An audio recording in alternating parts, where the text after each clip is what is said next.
अस्सलाम वालेकुम।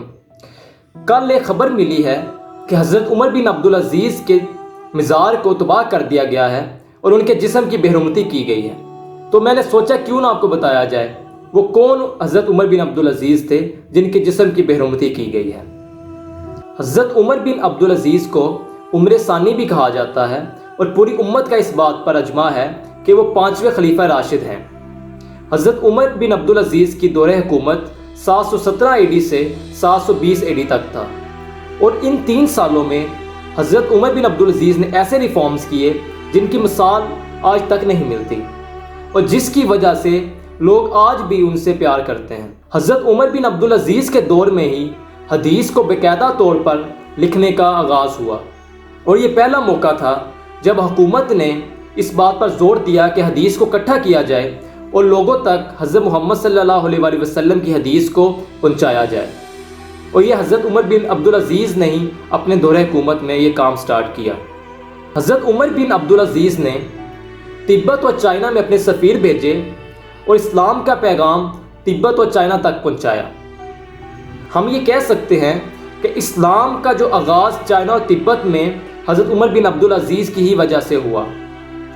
हज़रत उमर बिन अब्दुल अज़ीज़ की दौरे हुकूमत से पहले जो गैर मुस्लिम खिलाफत बनु उमय्या के अंदर रह रहे थे उनके साथ अच्छा सलूक नहीं किया जाता था, उनके साथ इम्तियाजी सलूक किया जाता था। तो हज़रत उमर बिन अब्दुल अज़ीज़ ने अपने दौरे हुकूमत में उनके साथ बराबरी का सलूक किया और यही वजह है कि हिस्टोरियन कहते हैं कि हज़रत उमर बिन अब्दुल अज़ीज़ के दौरे हुकूमत में ही ज़्यादातर लोग ईरान और इजिप्ट के मुसलमान हुए और यही उनकी कामयाबी का एक सबसे बड़ा सबूत है।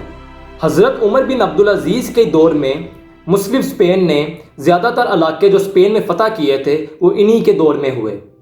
हज़रत उमर बिन अब्दुल अज़ीज़ के दौर से पहले जो लोग मुसलमान हुए थे वो भी जजिया देते थे और उनके साथ इम्तियाजी सलूक किया जाता था। तो हज़रत उमर बिन अब्दुल अज़ीज़ ने अपने दौरे हुकूमत में जो लोग नए मुसलमान हुए थे उनके ऊपर जजिया ख़त्म किया और उनके साथ बराबरी का सलूक किया।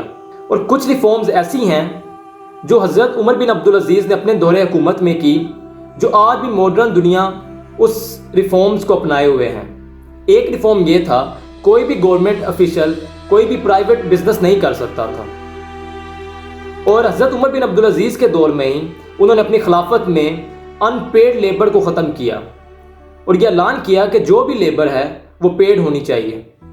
हज़रत उमर बिन अब्दुल अज़ीज़ ने अपने तमाम इलाकों में ऐलान करवाया कि अगर कोई भी गवर्नमेंट ऑफिशियल आपके साथ ज़्यादती करता है तो आप उनकी शिकायत मेरे पास लेकर आएँ और शिकायत करने वाले को 100 से 200 दिरहम तक इनाम दिया जाता था, ताकि लोगों को ये एहसास हो कि जब हम खलीफा के पास जाकर शिकायत लेकर जाएंगे तो वो हमें इनाम भी देंगे और हमारी उस शिकायत का अजाला भी करेंगे। और सबसे अहम बात, हज़रत उमर बिन अब्दुल अज़ीज़ के दौर से पहले मिंबर पर हज़रत अली और अहले बैत के ख़िलाफ़ बातें की जाती थी, तो हज़रत उमर बिन अब्दुल अज़ीज़ ने ही बाकायदा तौर पर इसे हराम करार दिया और कहा कि अहले बैत और हज़रत अली की मोहब्बत हम सब पर जायज़ है। जैसे कि बनु उमय्या के लोग हज़रत उमर बिन अब्दुल अज़ीज़ की इन रिफॉर्म से खुश नहीं थे, तो उन्होंने हज़रत उमर बिन अब्दुल अज़ीज़ के ग़ुलाम को ख़रीदा और अब उस ग़ुलाम के ज़रिए हज़रत उमर बिन अब्दुल अज़ीज़ को जहर पिला दिया। हज़रत उमर बिन अब्दुल अज़ीज़ जानते थे कि किस शख्स ने उन्हें जहर दिया है, इसके बावजूद उन्होंने माफ़ कर दिया और हज़रत उमर बिन अब्दुल अज़ीज़ 37 साल की उम्र में शहीद हुए। हज़रत उमर बिन अब्दुल अज़ीज़ को सदी का मुजद्दिद भी कहा जाता है। इसके बावजूद जैसे कि हम जानते हैं आज मुसलमान ज़वाल का शिकार है। ऑलमोस्ट सारा मिडल ईस्ट खाना जंगी के अंदर है और इज़राइल ने मिडल ईस्ट में ही फ़लस्तीन के ऊपर ऑलमोस्ट कब्ज़ा कर लिया हुआ है और पहले तो मुसलमानों को कत्ल कर रहे थे, अब एकदम हालात बदले हैं।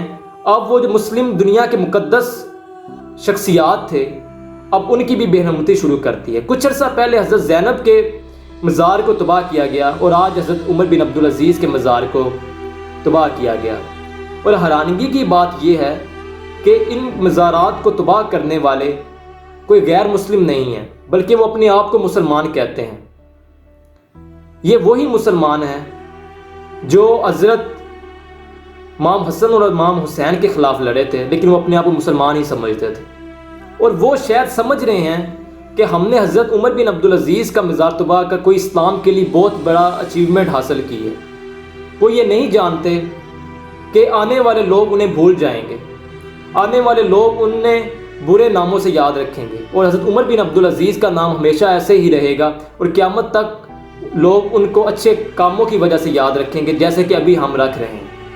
اور وہ لوگ جو سمجھ رہے ہیں کہ آج ان کی حکومت ہے اور وہ جیسے چاہیں گے کر لیں گے، تو ان کے لیے ہسٹری سب سے بڑا لیسن ہے۔ جیسے کہ ہم جانتے ہیں کہ یزید کے پاس 3 بڑے اعظم تک حکومت تھی، لیکن اب آج اس کا کوئی نام لینے والا نہیں ہے۔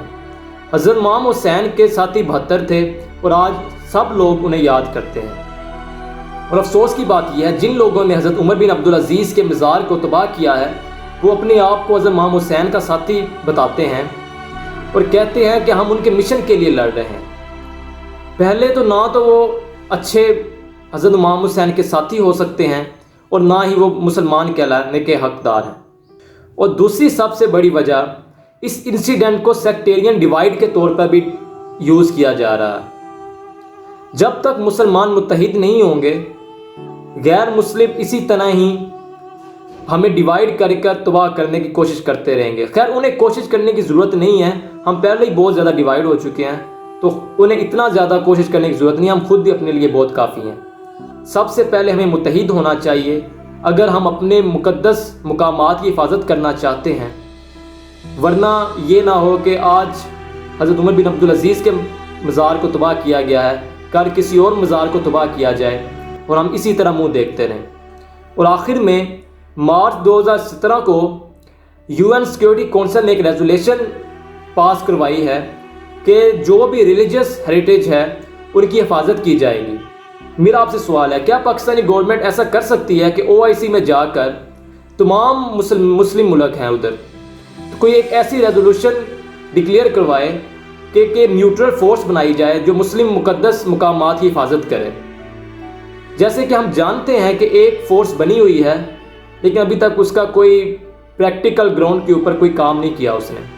تو OIC کو چاہیے کہ ایک ریزولوشن پیش کرے، پاکستانی عوام کو بھی چاہیے کہ گورنمنٹ کے اوپر تھوڑا سا پریشر ڈالیں کہ وہ OIC میں ریزولوشن لے کے جائیں، تاکہ جتنے بھی مقدس مقامات ہیں ان کے لیے ایک نیوٹرل فورس بنائی جائے، اور وہ نیوٹرل فورس ان مقدس مقامات کی حفاظت کرے۔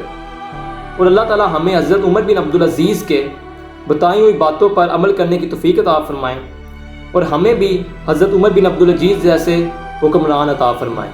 جاتے جاتے ایک اور بات، خوش رہیں اور دوسروں کو بھی خوش رکھیں، اور دعاؤں میں یاد رکھیے گا۔ اللہ حافظ۔